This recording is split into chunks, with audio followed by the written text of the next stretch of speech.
वो देख रहे हैं। ये एक बहुत इंटरेस्टिंग विजुअल है। देख रहे हैं कि क्या कुछ स्मगल करके कुछ एंटी सोशल एलिमेंट टाइप की चीज। बांग्लादेश और इंडिया के बॉर्डर पे हालात खराब हुए हैं। आप सबको पता है कि बांग्लादेश के अंदर प्रोटेस्ट जारी था। प्रोटेस्ट के बदले में शेख हसीना को अपना इस्तीफा देना पड़ा और मुल्क से फरार होना पड़ा। फरार होने के बाद वो बांग्लादेश से इंडिया आ चुकी है और इंडिया में आने के बाद अब बांग्लादेशी लोग जो है वो इंडिया में एंटर करने की कोशिश कर रहे ताकि शेख हसीना को मार दिया जाए। अभी रिपोर्ट आ रही है इंडियन मीडिया की जिसमें कहा जा रहा है कि भाई बांग्लादेश से जो भी ट्रक्स वगैरह आ रहे हैं सबको बारी बारी चेक किया जा रहा है इंडियन आर्मी की BSF जवानों की तरफ से, ताकि कोई भी इलीगल सामान या वेपन्स या कोई लोग ना आ सके। तो आइए देखते हैं कि इंडियन मीडिया इसके बारे में क्या बात करती है, फिर आपके साथ इस बारे में डिटेल से बात करते हैं।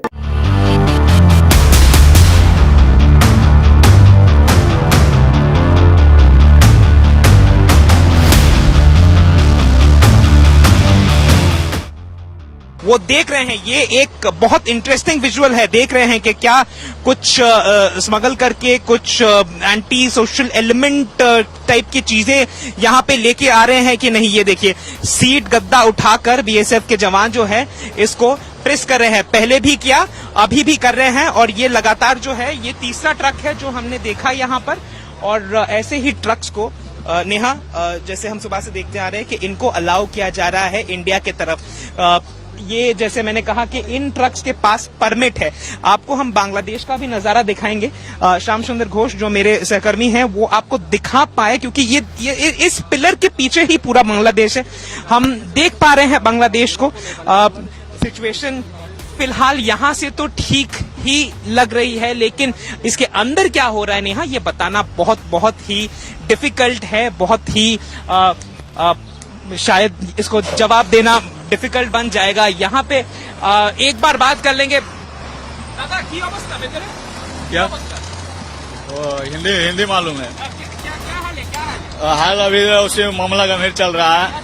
वो गाड़ी अभी नहीं छोड़ा। शाम कल लड़ाई हो गया था गेट के पास। तोड़फोड़ हुआ है क्या? उधर में हुआ है। उधर में हुआ है। हाँ। आपकी गाड़ी पे हमला किया? हमारा गाड़ी पर नहीं कुछ हुआ। तो इंडिया की तरफ आ रहे हैं, उनके साथ कुछ कर रहे हैं? नहीं, कुछ नहीं कर रहा। कुछ नहीं।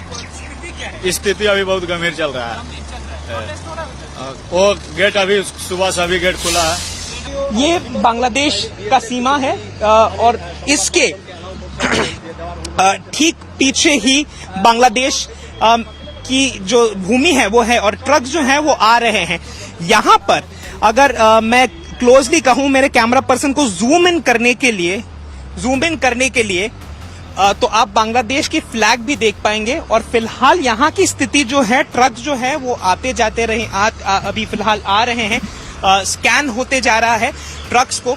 और स्थिति फिलहाल बॉर्डर पे तो जितना हमें यहाँ से दिख रहा है बांग्लादेश की वो ठीक है, लेकिन यहाँ पर कुछ ड्राइवर्स के साथ जब हमने बातचीत की तो उनसे जो हमें सूचना मिली कि कल जब ये लोग वहां से आ रहे थे, जब बॉर्डर कल बंद था एक वक्त के लिए, तब वहां पे यानी कि बांग्लादेश की तरफ के इस बॉर्डर के इलाके में बहुत सारे लोग तलवारों लेके, बॉम्ब्स लेके घूम रहे थे। ऐसे आई विटनेसेस ड्राइवर्स जो हैं उन्होंने हमसे कुछ देर पहले यहाँ पे कहा।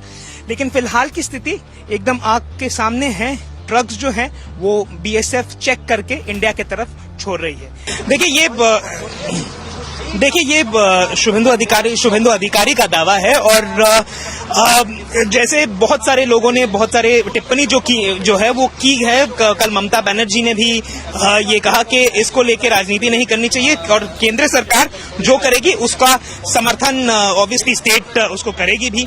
और क्योंकि ये एक इंटरनेशनल इशू है और उसी को मद्देनजर रखते हुए इस पे राजनीति नहीं करनी चाहिए, ये ममता बनर्जी ने भी कहा। फिर से यहाँ पे पेट्रोपोल बॉर्डर में आपको लाइव तस्वीरें दिखा दे। ये बांग्लादेश का सीमा है और इसके ठीक पीछे ही बांग्लादेश की जो भूमि है वो है और ट्रक्स जो हैं वो आ रहे हैं। यहाँ पर अगर मैं क्लोजली कहूँ मेरे कैमरा पर्सन को जूम इन करने के लिए तो आप बांग्लादेश की फ्लैग भी देख पाएंगे। और फिलहाल यहाँ की स्थिति जो है, ट्रक्स जो है वो आते जाते रहे, अभी फिलहाल आ रहे हैं। स्कैन होते जा रहा है ट्रक्स को।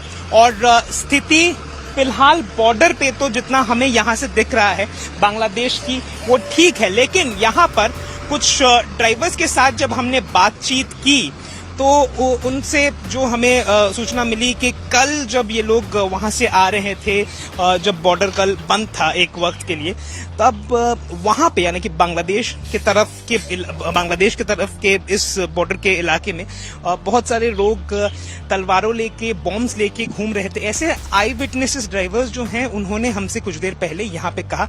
लेकिन फिलहाल की स्थिति एकदम आंख के सामने है। ट्रक्स जो हैं वो बीएसएफ चेक करके इंडिया की तरफ छोड़ रही है। तो आप लोगों ने रिपोर्ट देखी होगी जिसमें इंडियन मीडिया कह रहा है कि भाई बांग्लादेश से जो भी ट्रक इंडिया में आ रहे हैं उसको बारी बारी चेक किया जा रहा है ताकि बांग्लादेश से कोई ऐसा सामान ना आ जाए। सबको पता है कि बांग्लादेश में जारी प्रोटेस्ट के बदले में बांग्लादेश की प्राइम मिनिस्टर को अपना इस्तीफा देना पड़ा और बांग्लादेश की आर्मी ने कंट्रोल वहां पे कर लिया गया है और बांग्लादेश के अंदर जो भी हुकूमत है वो अब आर्मी की तरफ से नहीं, वहां पे मार्शल लॉ लग चुका है। खालिदा जिया जो बांग्लादेश की पहले प्राइम मिनिस्टर या सदर रह चुकी है उसकी रिहाई का भी हुक्म दे दिया गया है आर्मी की तरफ से और उनको भी रिहा करने की बात की जा रही है। अब दो ऑप्शन है बांग्लादेश के पास, या तो नई इलेक्शन की तरफ जाया जाए या तो आर्मी का जो कंट्रोल है वही चलाया जाए। अब नए इलेक्शन की तरफ जाएंगे तो फिर पता चलेगा कि कौन जीतता है कौन नहीं जीतता। लेकिन शेख हसीना के बेटे की तरफ से भी एक स्टेटमेंट आई है कि अब वापसी से मेरी वालदा वापस जो है वो इलेक्शन में नहीं आएगी, यानी सियासत नहीं करेगी। अब साफ दिख रहा है कि यार 2009 से अगर वो हुकूमत कर रही थी, 15 साल हो चुके हैं, जनवरी में वो दोबारा इलेक्शन जीत चुकी है। लेकिन बात यह है कि भाई लोगों के दिलों में इतनी नफरत थी शेख हसीना के लिए, फिर 2024 की जनवरी के इलेक्शन में वो कैसे जीत पाई? या धांधली की गई थी या कुछ ऐसे और चीजें की गई थी जिसकी वजह से वो इलेक्शन जीत पाई? अब ये भी एक बड़ा सवाल है, इसके बारे में अगर किसी को पता है तो वो कर सकते हैं। लेकिन बात ये भी है कि भाई अब बॉर्डर पे हालत खराब है। तो ये थी वीडियो, अगर आपको पसंद आई है तो वीडियो को लाइक लाजमी करें।